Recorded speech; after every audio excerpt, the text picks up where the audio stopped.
Here we are in Cittadella, one of the many historical towns in the north of Italy, surrounded by the Veneto countryside. Or what remains of it. Today we are going to dip into beauty in 3D. Follow your senses and let me and my friends be your guide through this adventure. The walled city of Cittadella rises with its defensive walls in 1220 to defend the Free Republic of Padua from the neighboring towns of Vicenza and Treviso.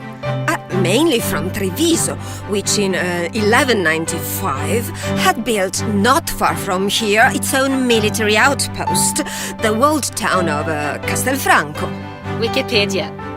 Well, those ramparts form an oval shape roughly 1.5 kilometers long. It took only 2 years to build them. These ramparts don't have any foundations, but incredibly enough, they're still standing.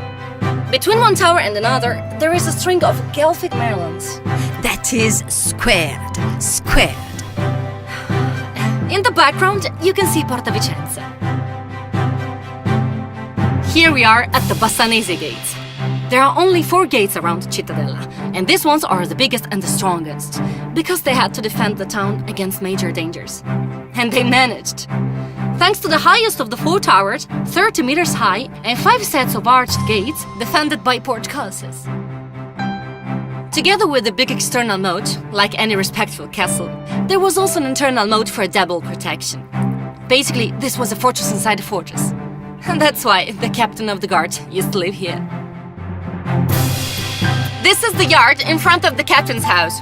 Here, like anywhere else in Cittadella, you can see frescoes from different ages.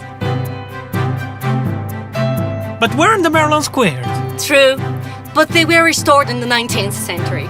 And in that romantic age, swallow-tailed merlons looked much more medieval than the original ones. That is the Carraresi coat of arms. In the 14th century, they were the lords of Cittadella and Padua. There's interpretation have been given to the vegan that it was an allegory of the good government, for example. With the 4 wheels to represent the cardinal virtues: justice, prudence, fortitude and temperance. But there's also another gossipy story. Just an urban myth, probably. Once upon a time, there was a German emperor. One day, the emperor's daughter ran away with her lover. The two ended up in a faraway wood in Monselice, where they built their love nest. Because of its beauty, it was called Casa Rara, rare house, which later became Carrara.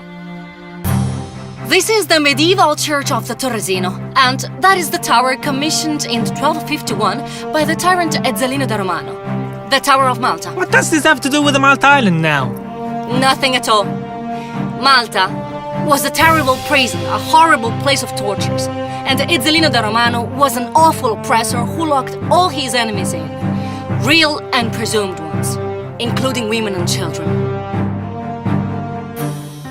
From the top of the Tower of Malta, the view is really suggestive.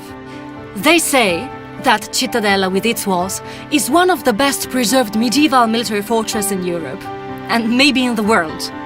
Well, apart from the Great Wall of China. Absolutely true. Just think, Elena, that the ramparts are 1,460 meters long, whereas the nearby walled city of Castelfranco, its enemy, has a perimeter of only 930 meters. And apart from a breach and a few gaps here and there, the walls are still intact. They form a ring which is 14 meters high and over 2 meters thick, with no foundations. An engineering masterpiece. Way ahead, those ancients. Yeah. Consider that the earthworks that reinforce the walls all around were built by recycling the earth dug out for the moat. And the towers, the Torrioni and Torresini, which are 32 in all, had a double function, both of support and defense. Elena, look at Cittadella from above. Do you know the reason why it's oval-shaped? Because without the 4 angular towers, the sentries could have a wider view. It's a one-of-a-kind example in the whole world. Can you see the 2 main streets? They cross the village inside the walls from north to south and from east to west, with the main square at their intersection point. And it's right there under the frescoed arcades where markets were held. Exactly. Travelers and merchants had to pass through one of the 4 fortified gates to get into Cittadella. Porta Padova, Porta Bassano, Porta Treviso, and Porta Vicenza. Cittadella is a place full of history, beauty, and unique people. And we can only conclude our journey by remembering the loving verses of an artist who gave a lot to his town, Bino Rebellato, the poet on a bike. Dear land, even and immense sweeping green, reaching for the curving sky to hear the fluid beauty of the sea.